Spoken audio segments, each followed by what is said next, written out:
Mythical Pokemon. A group of Pokemon so rarely seen in the world of Pokemon that some even question their existence. I said Pokemon way too much in that sentence. While it's a common misconception that Pokemon like Mew, Arceus, and Celebi are legendary Pokemon, in Japanese media, mythical and legendary Pokemon have always been presented as distinct groups. The former are event-exclusive Pokemon that, with a few exceptions, cannot be obtained through normal gameplay. And since I've already done a video talking about my favorite legendary Pokemon, I thought it would be fun to talk about the other branch off the legendary tree. So with that, welcome to the top 5 best mythical Pokemon. Now when I say the best, I don't necessarily mean the strongest mythical Pokemon competitively, more so just my favorites of the bunch. That can mean design, sentimental value, origin, and yes, maybe even competitively. But of course, if you guys disagree, be sure to let me know your favorite mythical Pokemon in the comment section below. If you guys enjoyed the video, be sure to leave a like, subscribe, and share this video with a friend. And with that being said, let's get started.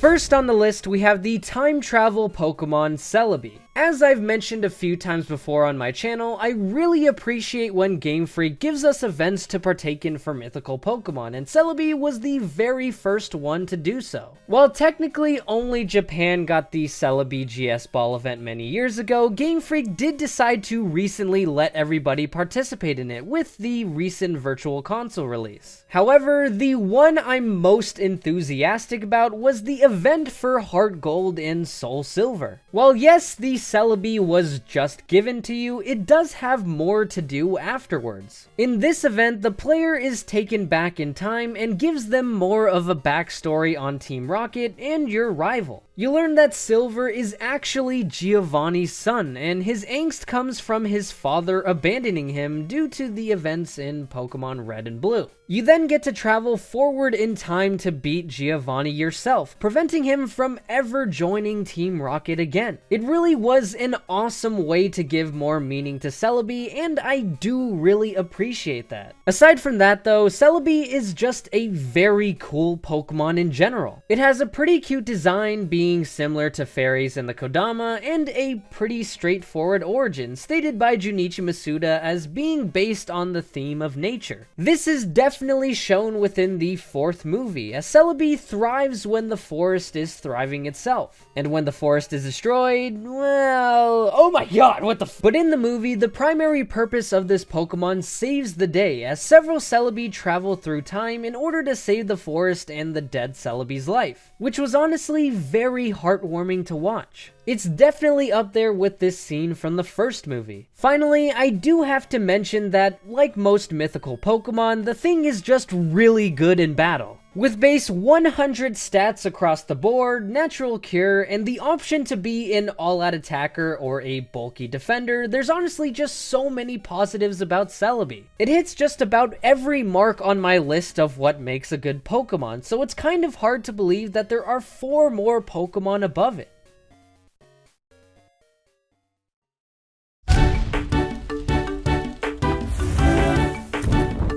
Next up, we have the victory Pokemon Victini. This little guy is absolutely one of my most favorite mythical Pokemon of all time. It holds a lot of sentimental value for me, as I did the Liberty Pass event along with my cousin when Black and White first came out. I remember having so much fun doing it, as well as the fact that it got its own special in-game location based off Liberty Island. It was just so nice to see America getting represented in my favorite franchise, even if it wasn't in my own state. Although a Los Angeles Pokemon region would be insane, by the way. But it does leave a bit of a bittersweet taste in my mouth, as it was the last mythical to get a meaningful event. Even with that fact though, I still remember that it was a nice bonding experience that I had with my cousin, as we both had some difficulties catching it. Which kind of makes sense, because even though this thing is in fact cute, you shouldn't let that fool you, because it's actually pretty tough as well. Like Celebi, Victini also has base 100 stats across the board, making it a very useful Pokemon in a variety of different situations. Especially with its Victory Star ability, increasing the accuracy of attacks coming from your side of the field by 10%. Combine that with its signature moves in Searing Shot and V-Create, and you have a Pokemon that you really don't want to mess with. But putting the battling stuff aside, you know that I couldn't go on talking about this Pokemon without at least mentioning its origin. Design-wise, it's based on the cute Japanese way of cutting apples into rabbits. But the theme of this Pokemon, though, is thought to be based on Nike and Victoria, the Greek and Roman goddesses that personify victory. I mean, you can't really get much better than having literally victory as one of your bases of origin. And of course, you have it throwing up a V for victory, just to further show how much this Pokemon wins. I mean, everything about this Pokemon is just winning. The design is winning, the origin's winning, the battling's winning. There's just so much winning to this Pokemon. It just constantly wins. I will tell you, if I win, we all win, because we are going to win. Jokes aside though, everything about this Pokemon is just awesome, so it's only natural that it won this spot on my list.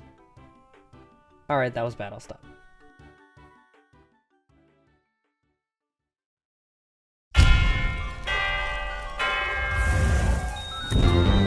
Coming in at the number 3 spot, we have the DNA Pokemon Deoxys. I mean, really, what can I say? For one, it's one of the most powerful mythical Pokemon of all time. Look at these stats and forms, it's ridiculous. Out of all of them though, my favorite definitely has to be the attack form. It just looks really fierce, and again, look at these damn stats and the moves it gets. It's no wonder why this Pokemon is used so often. It's not even just the attack form either, as all of its forms can be very useful for different teams and can fill out any role you need. Need an all-out attacker? Then the attack form is naturally your go-to. Need a bulky wall? Defense form's got you covered. Need to outspeed your opponent? Then speed form is there for you. And if you just need something more well-rounded, then the normal form is the way to go. There just really seems to be no downside to this Pokemon when battling. But while battling is great and all, again, the thing that gets me the most about it is its design and origin. And wow, who would have guessed it, Deoxys is simply a combination of DNA and an alien, as well as the idea of mutations and viruses. Simple enough, but effective. It also makes a ton of sense too, as it's thought that alien DNA from outer space is what triggered life on Earth. Perhaps Deoxys is actually the true ancestor of all Pokemon and life. But hey, that's just a theory. But anyways, these factors perfectly set up how Deoxys gets treated in this movie. Destiny Deoxys was, and still is, one of my favorite Pokemon movies to date. While being powerful in its own right, Deoxys isn't actually the harmful virus that people made it out to be. Rather, it was just a misunderstood creature trying to escape from a predator while searching for its friend. And when I was a kid, this movie really spoke to me, as I kind of felt like a misunderstood outcast, as I loved Pokemon, and people thought I was a sick werewolf freak for it. But in the end, everything turned out okay. Kind of. Even with feeling that way, I was admittedly rooting for Rayquaza throughout the movie, but still wanted everything to turn out okay for Deoxys, and sure enough, it did. Deoxys found its buddy, Rayquaza became their friend, and they finally got to go home. It really was a happy way to end the movie, and I still appreciate it to this day. So with all of that in mind, it's pretty easy to see why Deoxys is on this list. And before any of you say anything, just because it's in the Delta episode in ORAS doesn't mean it's not a mythical anymore, so you can just stop with those hate comments right there.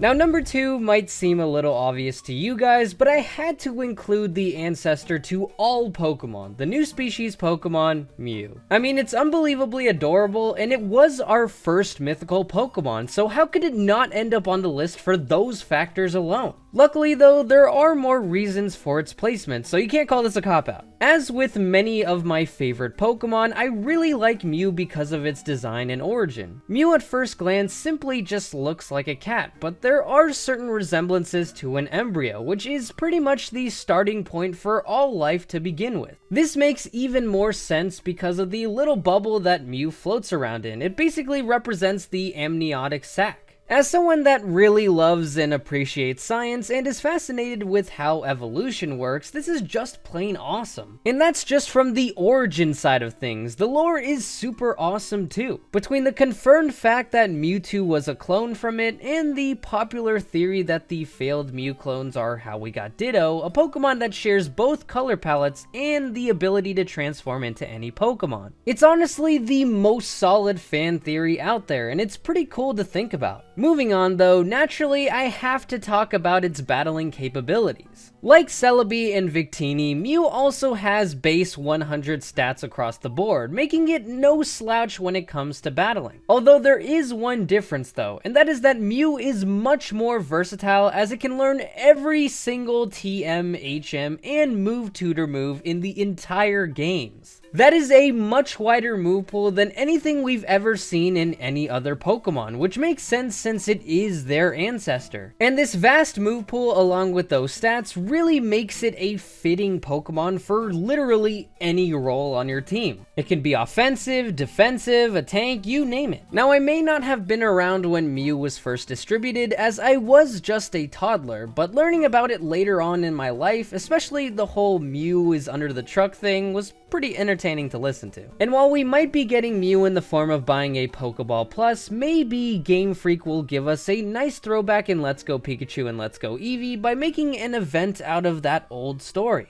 Now moving on to our final point, I have to talk about how it appeared in the first movie. Now for us English watchers, we just thought of Mew as a cute Pokemon just minding its own business, needing to defend itself against the corrupted mind of Mewtwo. However, the original Japanese version of the movie is a lot more interesting. Mew in this version is a fundamentalist that wanted to wipe out all of the clones, including Mewtwo. This really paints a different picture, as it shows two godlike Pokemon battling it out for what they believe to be right. But then in the end, they come to an understanding and go about their separate ways. I think that's pretty insane and gives me a whole new perspective on how I view Mew. All in all, Mew might seem pretty cute, but it's not best to be forgotten that it's the ancestor Padre and can really mess you up. But even with how cool it is, there's still one mythical Pokemon I find even better.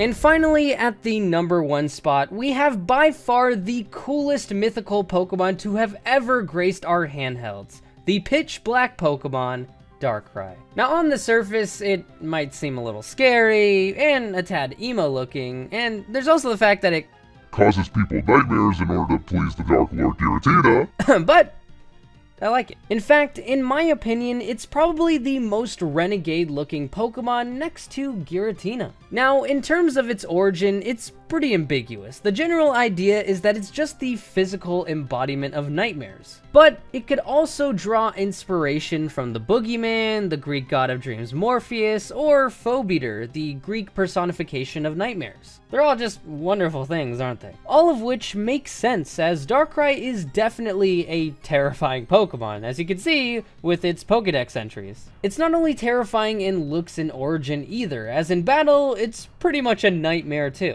Of course, it's got very powerful stats, but it's also got the amazing ability in Bad Dreams, which takes health from Pokemon that are asleep. And before Gen 7, it was at its absolute worst, with its deadly combo of Dark Void, Nasty Plot, and pretty much any dark move. This thing dominated battles and was pretty annoying to deal with, as Dark Void had an 80% accuracy up until Gen 6. Even with the nerf though, Darkrai is still a big threat, as you can simply just replace Dark Void with Hypnosis if you want a more accurate sleep-inducing move. Now, unlike many of the other Pokemon on this list, I'm not too familiar with its movie, but how can I go about talking about Darkrai if I don't at least mention those legs? I mean, just look at those legs. I mean, my god, that makes it even more terrifying than before. So to wrap things up, I simply love this Pokemon for how badass, menacing, and intimidating it looks. Combine that with its origin and battling prowess, and you've got the formula for what makes a very good mythical Pokemon.